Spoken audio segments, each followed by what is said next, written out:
ஓம் சாய்ராம்.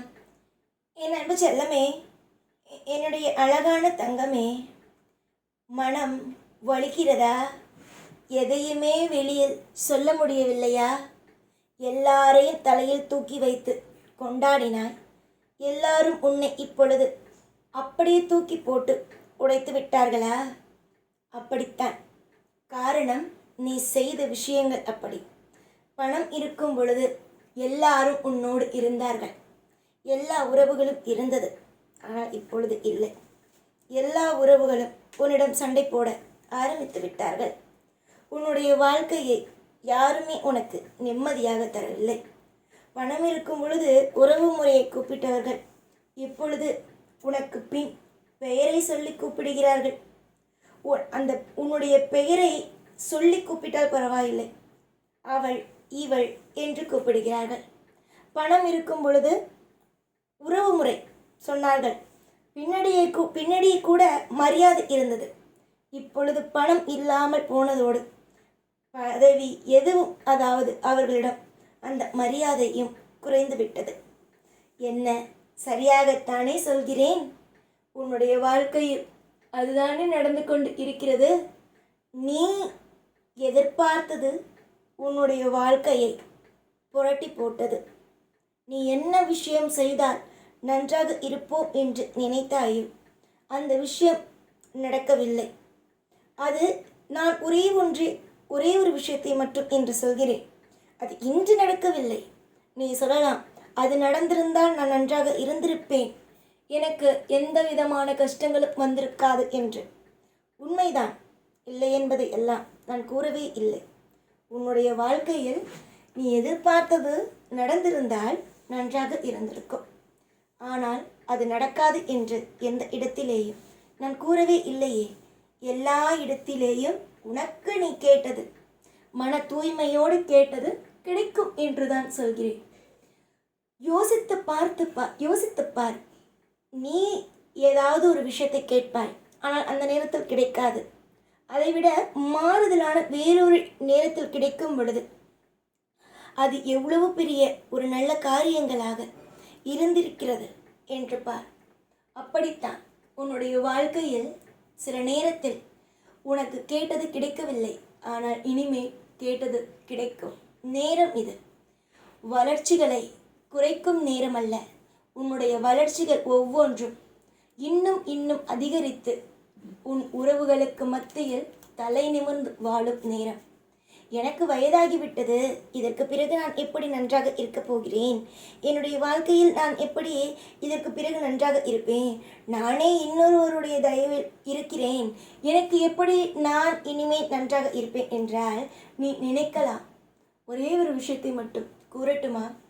ஒருத்தவன் முன்னேறுவதற்கு வயது தேவையில்லை, நேரம்தான் தேவை.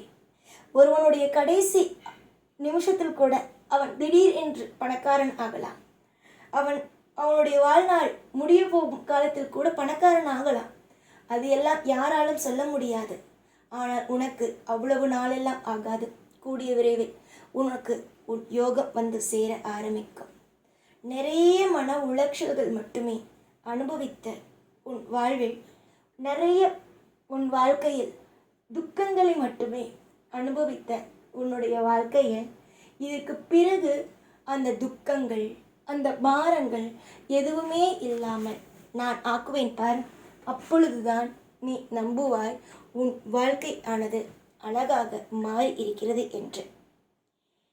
தலை நிமிர்ந்து வாழக்கூடிய நேரம் இது.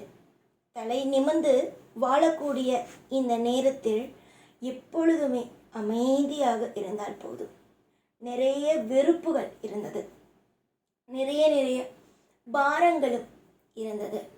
ஆனால் இதற்கு பிறகு பாரங்கள், வெறுப்புகள் எல்லாமும் உங்களை விட்டு போய், அப்பாடி, நம்முடைய வாழ்க்கையை நம் எப்படி ஆசைப்பட்டோமோ அதே மாதிரி நம் தெய்வம் அமைத்து கொடுத்து விட்டதே என்று சந்தோஷப்படும் அளவுக்கு வாழ்க்கை உனக்கு மிக சிறப்பாக அமையப் போகிறது.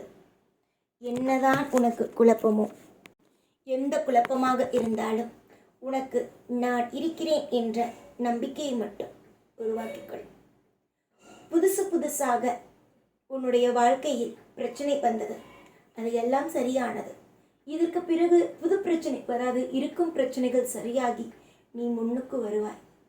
உன்னை யாரெல்லாம் தர்த்திரிய பிடித்தவள், இப்படி அப்படி என்று கூப்பிட்டார்களோ அவர்கள் அத்தனை பேரும் உன்னுடைய வாழ்க்கையை பார்த்து வியப்பார்கள். அத்தனை பேரும் உன்னுடைய வாழ்க்கையை பார்த்து நிச்சயமாக பொறாமைப்படுவார்கள். நான் உன்னுடைய வாழ்க்கையில் துணையாக இருப்பேன். கூடிய விரைவாக உன் வாழ்க்கையில் நான் சுப செய்தியை கொண்டு வந்து சேர்ப்பேன். நீ நினைக்கிறாய் அப்படி செய்ய மாட்டேன் என்று. கண்டிப்பாக உனக்கு சுப விஷயத்தை கூடிய விரைவில் நான் செய்வேன். என்ன நீ எதிர்பார்த்தாலும் உனக்கு அது கூடிய விரைவில் கிடைக்கும்படி நடத்தி கொடுப்பேன். யார் என்னதான் உன்னை குழப்பினாலும் தயவு உன்னுடைய சுப செய்திகள், அதாவது உன்னுடைய வாழ்க்கைக்காக நான் ஏற்பாடு செய்து வைத்திருக்கும் சுப செய்திகள் எல்லாமும் உன்னுடைய வாழ்க்கையில் கூடிய விரைவில் வந்து சேரும். நிறைய பொறாமைகளோடு உன்னை பார்ப்பார்கள். அதற்கெல்லாம் நினைத்து நீ கவலைப்படாதே. அதெல்லாம் வளர்ந்தாலும் பார்ப்பார்கள், தாழ்ந்து போனாலும் பார்த்துதான் கொள்வார்கள். அதனால் எல்லாரும் உன்னை பார்ப்பார்கள், பொறாமைப்படுவார்கள் என்பதை எல்லாம் நினைக்காமல் உன்னுடைய வாழ்க்கையில் எல்லா விஷயத்திற்கும், எப்போ பார்த்தாலும் எல்லா விஷயத்திற்கும், எல்லா நிமிஷத்திற்கும் அமைதியாக மட்டுமே இரு. காலம் முழுக்க நீ நிச்சயமாக நன்மையோடு இருப்பாய். யார் என்ன பாவம் செய்தேன், உன்னுடைய வாழ்க்கையில் அடிக்கடி தோன்றும், என்ன பாவம் செய்தேனோ தெய்வம் என்னை இப்படி சோதிக்கிறது என்று. சோதிப்பது உன்னுடைய சாதனை தடுப்பதற்காக அல்ல, இன்னும் உன்னை அதிகமாக சாதிக்க வைப்பதற்காகத்தான். கூடிய விரைவில் உன் சாதனைகள் பார்த்து உன் குடும்பமே அவ்வளவு வியக்கப் போகிறது. உன்னுடைய வாழ்க்கையால் உன்னுடைய குடும்பங்கள் தலை தூக்கி நிற்கப் போகிறது. அவ்வளவு நல்ல விஷயங்கள் தொடர்ந்து நடக்கப் போகிறது. எப்படி தொடர்ந்து ஒரு கஷ்டம் ஆகவே நடந்ததோ அதே போல தொடர்ந்து நல்லதாகவே நடக்கப் போகிறது. நன்மைகளோடு உன் வாழ்க்கை தொடரட்டும். உன் வாழ்க்கையில் அதிகமான யோகங்களும் அதிகமான சந்தோஷங்களும் நிறைந்து இருக்கும் என்பதை இந்த நேரத்தில் நான் சந்தோஷமாகவே சொல்வேன். எனக்கு தெரியாதா உன்னுடைய வாழ்க்கை எப்படியெல்லாம் அற்புதமாக இருக்கும் என்று? உன்னுடைய வாழ்க்கையில் அற்புதத்திற்கும் இல்லை எந்த ஒரு விஷயத்திற்கும் குறை வராது. நிம்மதி வரும், யோகம் வரும். யோகங்கள் அடுத்தடுத்து உன் வாழ்க்கையை வந்து சேர ஆரம்பிக்கும். நீ நம்ப முடியாத அளவுக்கு உன்னுடைய வாழ்க்கையை கொஞ்சம் கூட நீ நம்ப முடியாத அளவுக்கு உன்னுடைய வாழ்க்கையை பல விஷயத்தை தொடர்ந்து நீ பார்க்க ஆரம்பிப்ப. என்ன நீ நினைத்தாலும் இனி வரும் காலகட்டத்தில் அத்தனையும் நல்லதாகவே நடக்கும் என்பதை நான் இந்த நேரத்தில் சொல்லிக்கொள்கிறேன். வளர்ச்சிகளை நீயே பார்த்து வியப்பாய். உன்னுடைய கண்களுக்கு என்னவெல்லாம் பிடிக்கவில்லையோ, உன்னுடைய வாழ்க்கையில் எதெல்லாம் உனக்கு பிடிக்காதோ, எது உனக்கு பார்க்க பிடிக்கவில்லையோ அது எல்லா விஷயத்தையும் பார்க்காது, தள்ளிவை. நான் இருக்கிறேன். உனக்கும் உன் குடும்பத்திற்கும் துணையாகவும் பாதுகாப்பாகவும் நிறைய வளர்ச்சிகளை கொடுப்பதற்காகவும் உனக்கு நான் இருக்கிறேன் என்பதை ஒரு நாளும் ஒரு பொழுதும் ஒரு நிலைமையிலேயும் மறந்து விடாதே. உனக்கு என்றும் இந்த சாய் துணையாக இருப்பேன். பல்லாண்டு காலங்கள் நிம்மதியாக வாழ்வீர்கள். யாருடைய தயவும் எப்பொழுதும் உங்களுக்கு தேவை அல்ல. நீங்கள் தைரியத்தோடு இருந்தால் நான் உங்களுக்கு கூடவே இருப்பேன். உங்களுடைய வாழ்க்கையில் அமைதியோடு நீங்கள் இருந்தால் நான் எப்பொழுதும் உங்களுக்கு எல்லாமும் அழகழகாக கொடுப்பேன். என்ன நினைத்து என்னிடம் நீங்கள் வந்தீர்களோ அது அத்தனையும் உங்களுக்கு என்னால் மட்டுமே கொடுக்க முடியும்.